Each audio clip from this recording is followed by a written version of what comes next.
Moraes tem cartão de crédito de bandeira americana bloqueado após lei Magnitsky. E o Dino, o que ele faz? Faz, mas besteira, né?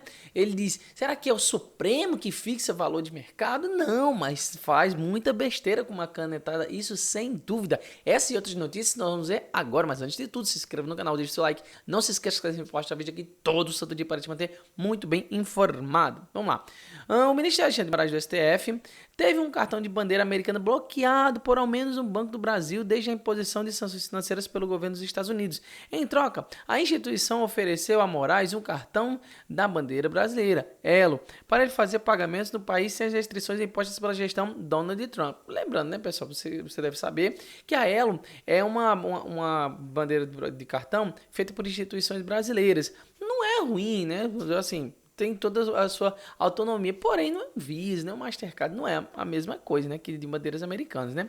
As informações foram confirmadas à Folha em conversa reservada com um integrante do Supremo, uma pessoa com atuação no mercado financeiro e outras duas próximas a Moraes. O ministro foi procurado pela reportagem, mas a assessoria do STF afirmou que ele não iria se manifestar. Óbvio, vai falar o quê? Vai falar que perdeu? Não, porque o que ele queria que acontecesse fosse os bancos têm que voltar atrás. Por isso que essa coisa foi delegada para o Flávio Dino. Até porque o Zanin não quis, né? O Cristiano Zanin pegou e disse, não, pode ter esse negócio pro Dino resolver aí, que eu não quero ter a Magnitsky nos meus lombos também não. Deixa o Dino resolver isso aí. E o Dino foi lá e resolveu a situação, piorando ainda mais e causando um grande dilema aos bancos. E digo mais, esse tipo de coisa vai se perpetuar, vai ganhar mais corpo, porque lembra aquele negócio que se diz que acontece primeiro um exemplo com um para depois os outros irem? Quem é que garante que agora com isso os outros bancos não vão fazer a mesma coisa? Pois é, pessoal, o André Esteves lá do BTG Pactual já falou muito bem isso aí esses dias. Eu vou colocar aqui o vídeo para poder você ver depois, obviamente, que, cara, é melhor a gente sancionar esse cara antes que as sanções venham pra gente, porque quando bater no bolso, não tem essa, meu amigo, não tem esse negócio de soberania, não tem negócio de banco, não tem nada. O negócio é ver o próprio bolso e é exatamente o correto. Você faria isso, eu faria isso.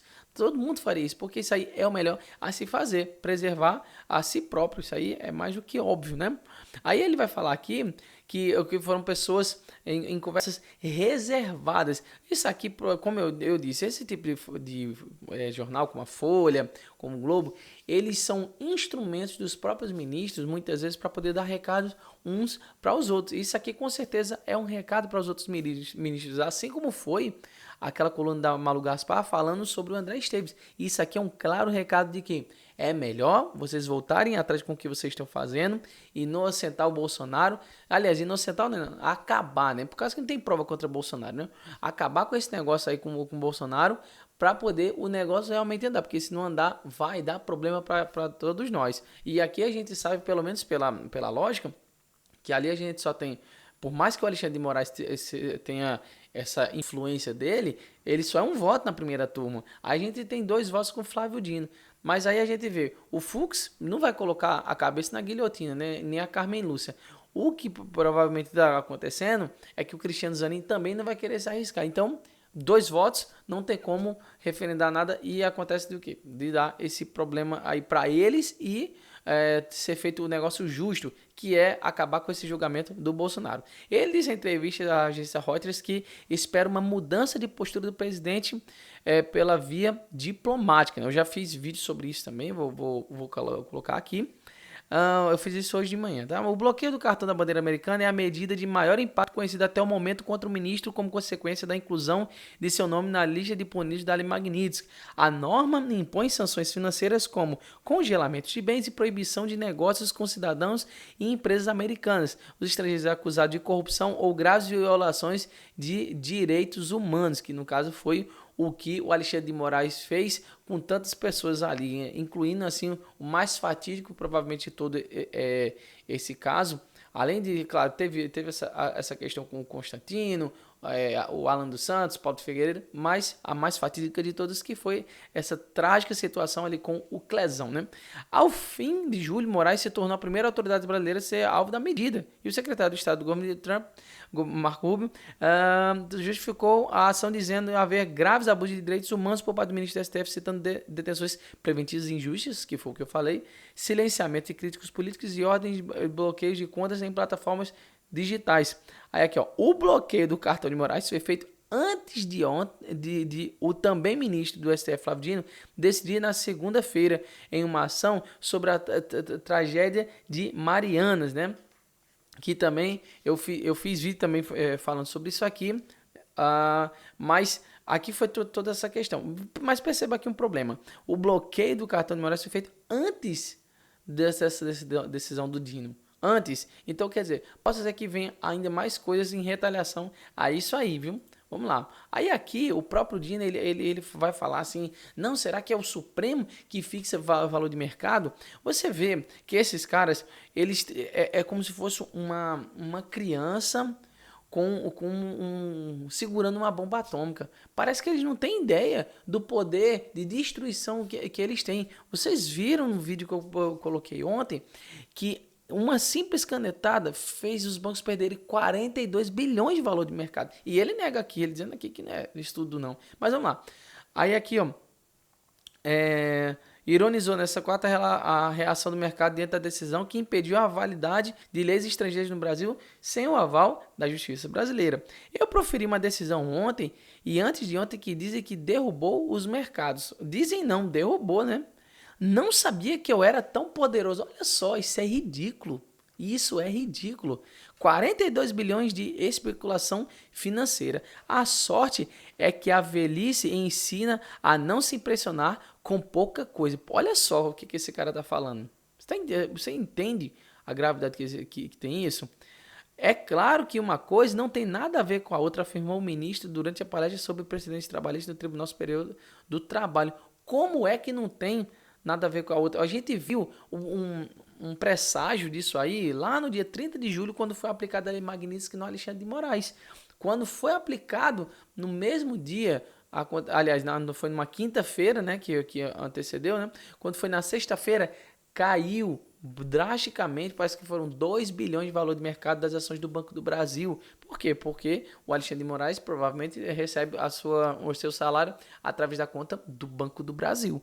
Então, foi um negócio assim, absurdo, só que nem estava perto do absurdo que seria o que ele fez esses dias, que foi estar decidindo esse tipo de coisa, que foram 42 bilhões somados dos principais bancos, né? O Itaú Unibanco, o Santander, Bradesco, Banco do Brasil e o Santander e o BTG. O BTG Pactual. Então, você veja que foi um prejuízo gigantesco de especulação e tudo mais. Então, o que ele fala aqui? Ele fala aqui, dessa forma, demonizando os bancos, como se fosse, não, isso era tudo especulação, então é errado fazer especulação. Não tem nada a ver com isso. Isso é uma operação básica dos bancos. Quero ver até quando os bancos vão estar aguentando esse tipo de coisa, porque agora surtiu efeito no bolso. E depois que chega no bolso, meu amigo, a coisa muda de figura.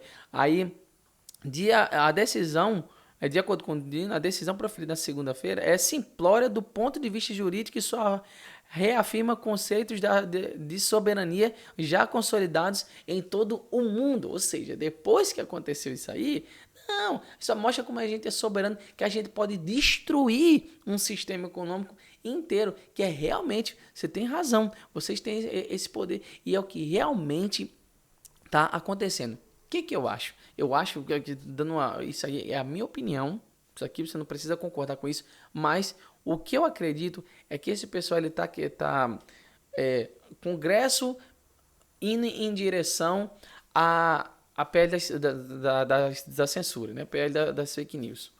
De um outro lado, a gente tem Flávio Dino dando essa autonomia para poder quebrar os bancos. Do outro, Lula está agindo para poder ter uma filiação maior ali dos BRICS e tentar bater de frente com os Estados Unidos. O que eu acho? Eu acho que essas três coisas estão convergindo lá na frente para dar um problema ainda maior para transformar o Brasil em uma ilha, isolar o Brasil do resto do mundo. Não sei se poderia chegar ao caso de ficar próximo ali à Venezuela, mas infelizmente o caminho é próximo. Eu já tive oportunidade de conversar com um venezuelano que fugiu lá da Venezuela por conta disso, que hoje ele trabalha de aplicativo aqui no Brasil para poder mandar dinheiro para a família dele lá na Venezuela, e ele afirmou para mim com todas as palavras: o que está sendo visto aqui no Brasil é exatamente o que aconteceu na Venezuela, coisa de alguns anos atrás, né?